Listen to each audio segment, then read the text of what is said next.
What is up everyone, welcome to How to Draw Arms. Make sure to head over to the website and grab the free worksheet. The link will be in the description. Make sure to grab that file and print it out. If you're working digitally, you can pull this into whatever software you're using.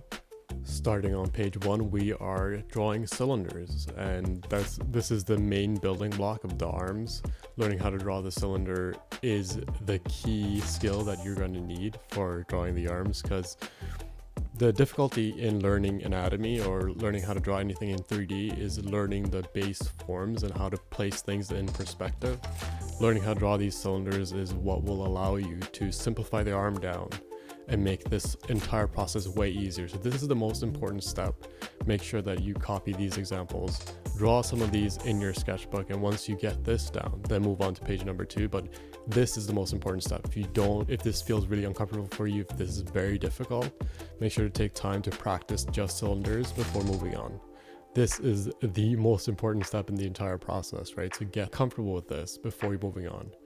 So the key thing that you want to pay attention to is how these cylinders are sitting in space. You can see that some of these cylinders will look like they're coming towards you, they're going away from you. You can see the top or you can see the bottom. Pay attention to which orientation you're looking at the cylinder from, right? How is it sitting in space? How are you receiving the illusion of 3D-ness, right? So all of these will look like they're sitting in space on a 2D surface, right? Your paper is flat, but you're creating the illusion of something being 3D in space, right? So that's the key thing that you want to learn here, is drawing things in 3D. That's what we're practicing here. Get this down, and then once you're done this, move on to the next page.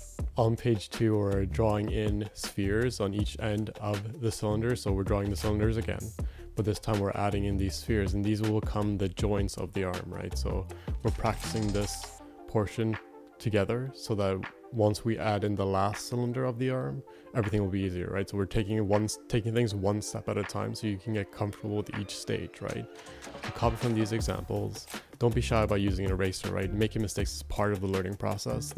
If you're not making mistakes, then either you're not being critical enough and making sure that you're doing things correctly, or that maybe this isn't challenging enough for you. Maybe this is really easy and then you could just flow through this page, then move on to the next one. But making mistakes is a big part of the learning process, and make sure don't be shy about using an eraser and doing things over again if you feel like you're not getting it. And once you're done this page, once you're done copying these examples, make sure to do some in your sketchbook as well, right?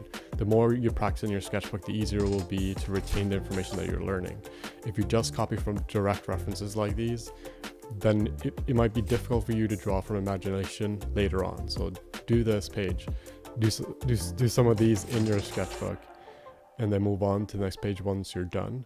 Pay attention to where the spheres are located and how some of them are behind the cylinder. Like if you look at the third example on the left, you can see that the bottom sphere is hidden behind the cylinder, and this is creating this dimension on the image, right? So you can see how all the cylinder is above the sphere, right? So we're getting the sense of how it's sitting in space.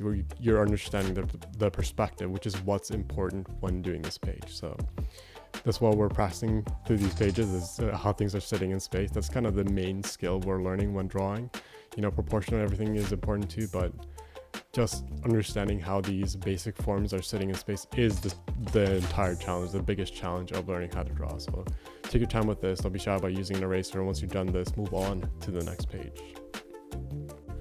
On page 3, we're adding in an extra cylinder at the bottom, right? So we did the top portions we did already. We did the cylinder with the 2 spheres, and now we're adding in another cylinder, and that's basically the entire arm, right? You can see how these look like arms. This is the simplified version of the arm that you're looking at right here. So copy from these examples and pay attention to how the bottom cylinder is slightly tapered, right? You can see how it's kind of coming in, and that's because the forearm is usually thicker towards the elbow.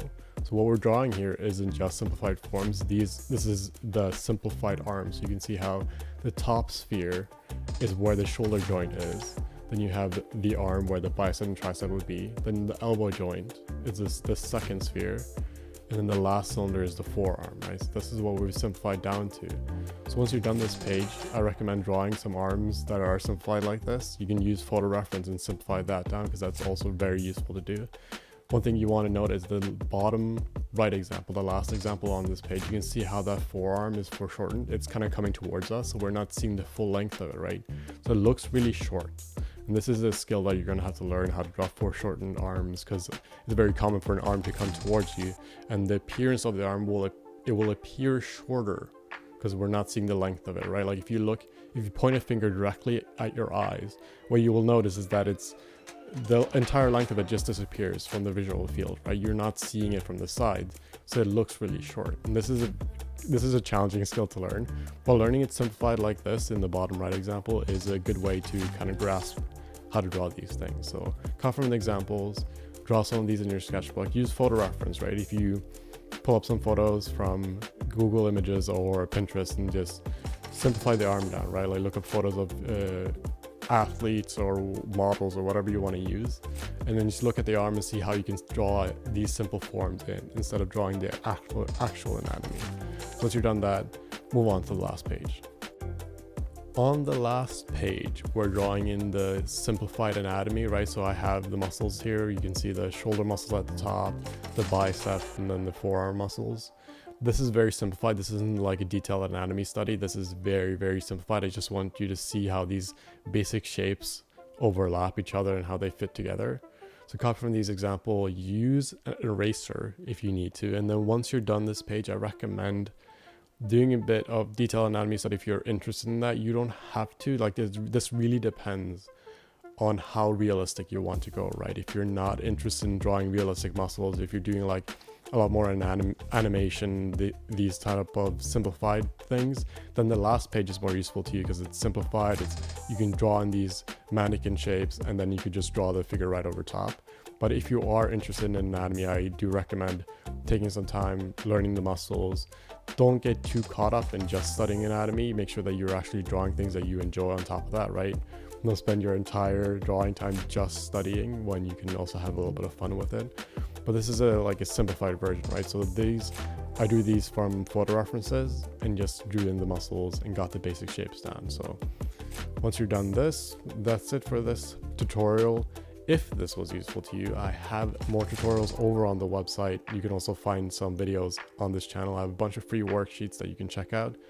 I also have a bunch of courses and bundles of worksheets. If using worksheets is useful to you, that's maybe something you want to check out. That's also available on the website, and I'll link that in the description. Thank you guys so much for checking this out.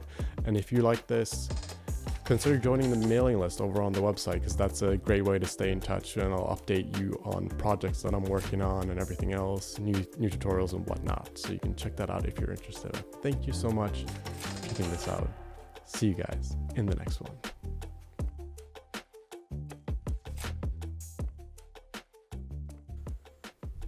On page 2, where you drawing